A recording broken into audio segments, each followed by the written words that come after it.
with the conference championships done and everything out of the way except the playoffs and the bowl games, this college football season has come to an end. So let's predict and shape how we think the college football playoffs are going to go.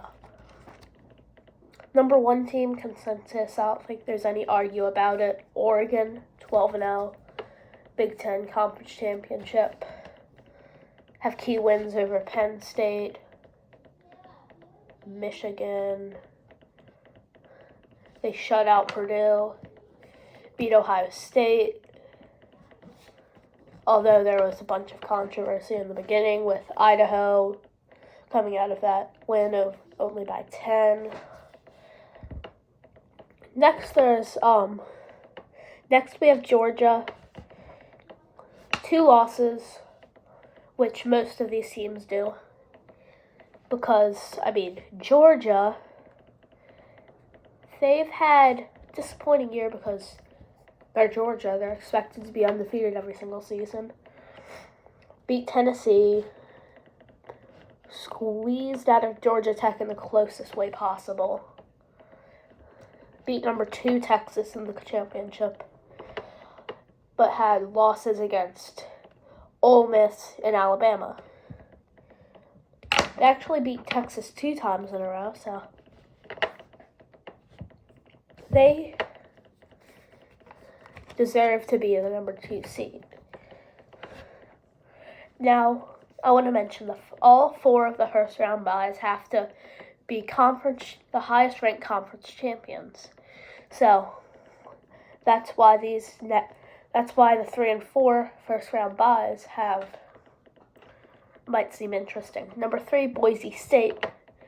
People think they're just carried by Ashton Jeanty, which I'm not going to argue about that. Their quarterback has only 200 more yards passing than their running back. Defense is pretty solid. They've given up some. Their only loss is against Oregon by 3 points.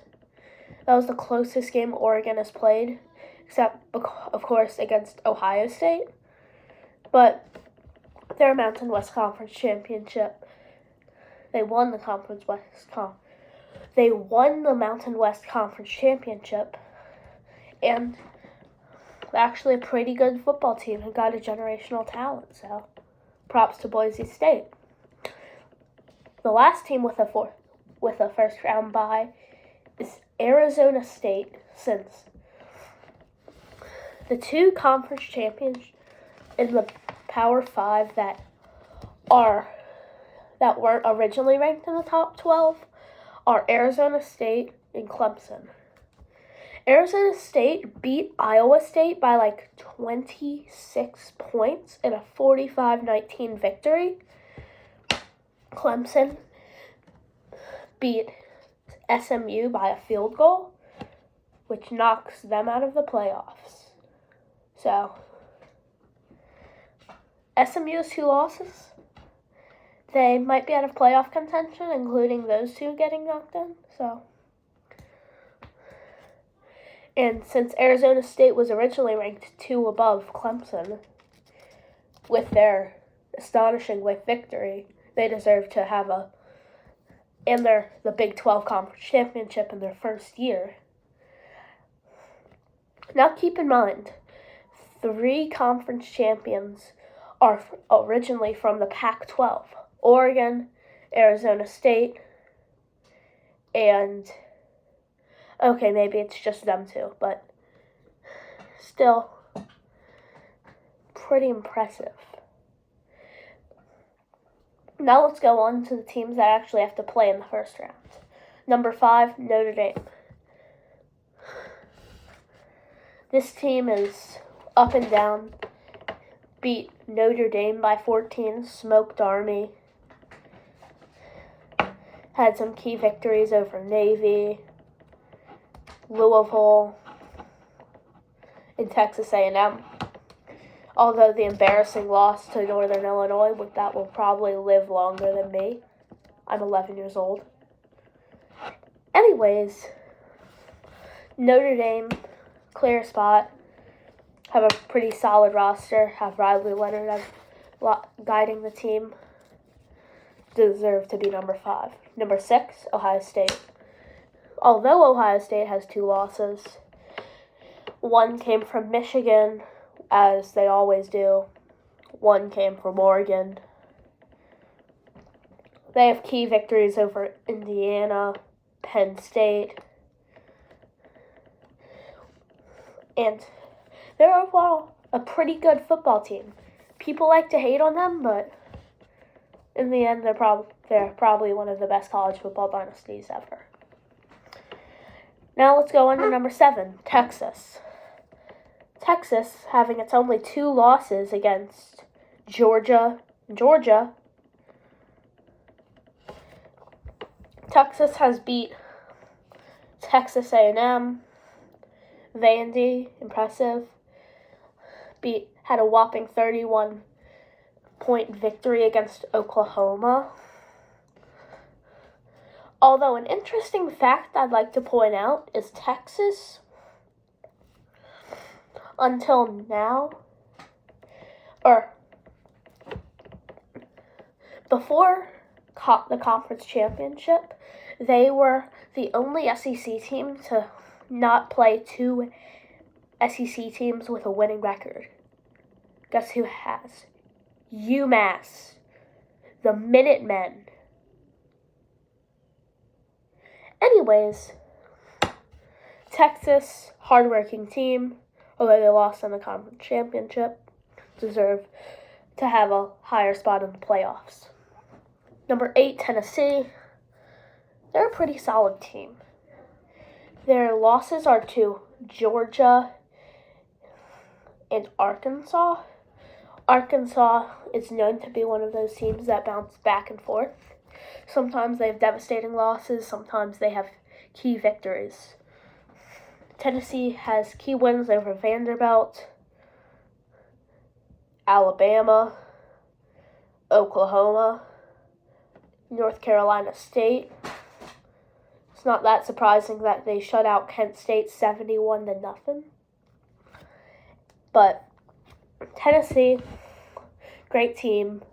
I love the Nico kid. He could provide good things for the Tennessee program moving forward. Number 9, Indiana.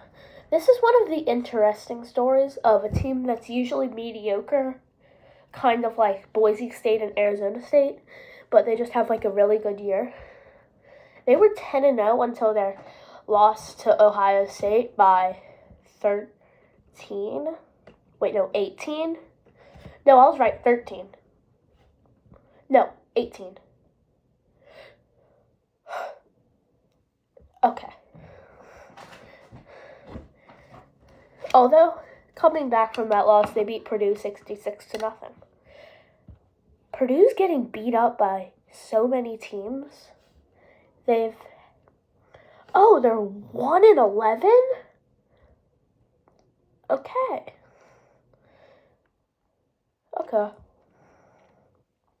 Now I feel bad for Purdue.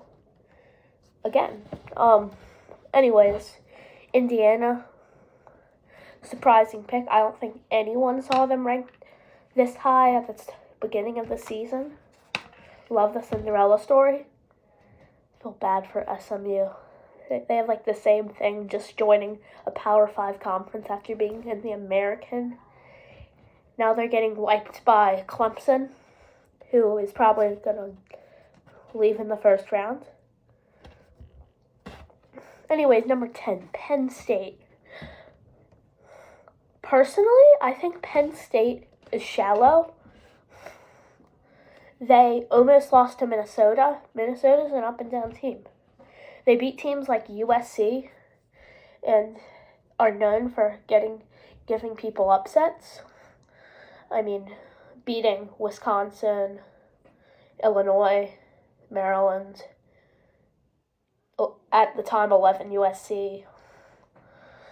But they can lose to bad teams. They can beat good teams. That's the thing about Minnesota. So, Penn State, they were in it with Oregon. The thing about Penn State, They have chances, they just miss them. Like, bring back the Ohio State game. Like, there was that one play where it went into the end zone. It looked like Penn State got a touchdown, but in reality it was just Ohio State interception. So, Penn State, they're going to fall to 10th, I believe. And they're just, like, in a rough spot. I don't think they have a lot of depth.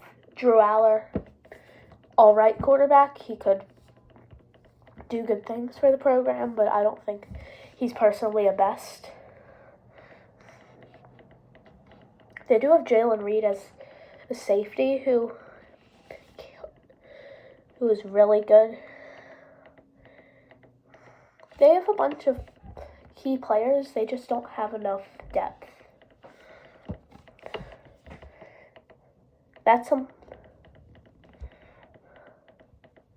unlike the number 11 team,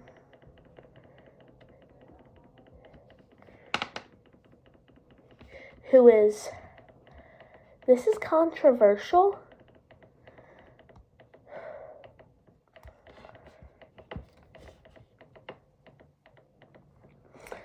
SMU. I know I said before that they're not going to be those top ones. I might be absurdly wrong about this. I think I'm absurdly wrong about this. But SMU is not one of those teams that can just fend off everyone. Their only loss so far came from BYU. Beat teams like Louisville, Duke, Pitt, Boston College, smoked Cal. But they just fell short to Clemson and probably going to fall off the playoffs. I have them as 11 seed somehow. Things could change. 12 seed, Mr. Clemson. Cade Klubnik. Is he a junior? I feel like he's a junior. So, probably has one maybe year of eligibility since he needs to rise that draft stock in order to be drafted before and maybe the first day or two. But he's a good kid. He could lead this Clemson team too. But like I said before, in my bracket I have them playing Notre Dame, and I don't think they could hang on. So let's talk about who dropped. Originally a number 11 team, Alabama.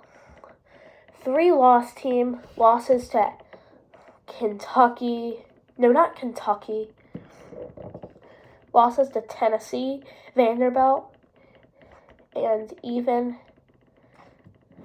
Mr. Oklahoma in that 24-3 victory. The thing about Alabama, though, it's kind of like Minnesota. They show up some games, they don't. They show up against LSU and Missouri, beating Missouri 34-0 and LSU 42-13. They have games like Oklahoma and Tennessee that are just rough. Some games are unfortunate. Like they almost lost to South Carolina. I was so frustrated watching that. Edged out a victory against Georgia. I don't think they deserve to be in the playoffs. Miami's heartbreaking. They started off number 4. They were projected to have a first-round bye. Everything looked amazing for them. It looked like a mini 2001 team with Xavier Restapro, or however you say his name, Cam Ward, in the Heisman race, although he's not in the Heisman race. And their running back, Damian Harris, I believe. Damian Martinez. In their last 3 games, they lost 2 of them to Georgia Tech and Syracuse. I feel bad for them. They might miss the playoffs. It's just a disaster for them. Ole Miss, too. Florida has so many upsets, even if it's Ole Miss, LSU, almost lost to some teams. Ole Miss beat Georgia. Ole Miss beat Oklahoma, South Carolina. Those are their key wins. They've lost to Kentucky, LSU, and Florida. So, I mean, if you lose to some low-value teams like Florida, it's just not a good look for you. South Carolina, they bounced back at the second half of the season after depressing losses to LSU, Ole Miss, and Alabama. But they smoked Oklahoma, they beat Texas A&M by 22, beat a upcoming Vanderbilt team, beat Missouri, and then beat Clemson in the last game of their season. They're not respected enough. They deserve to be higher. But this is a projection of what the NCAA is going to do, not mine. So, sucks.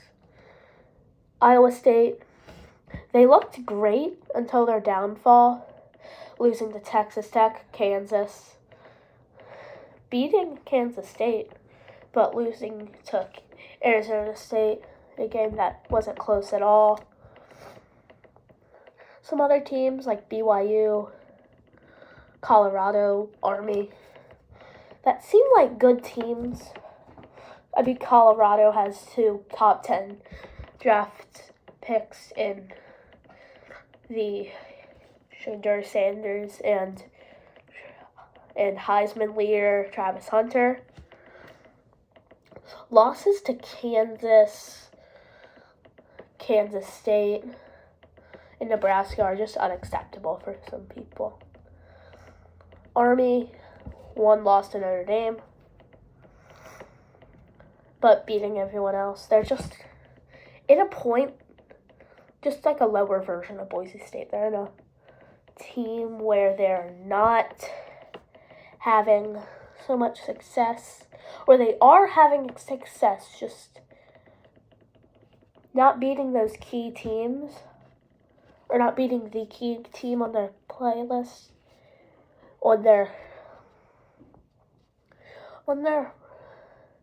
they beat people like Air Force.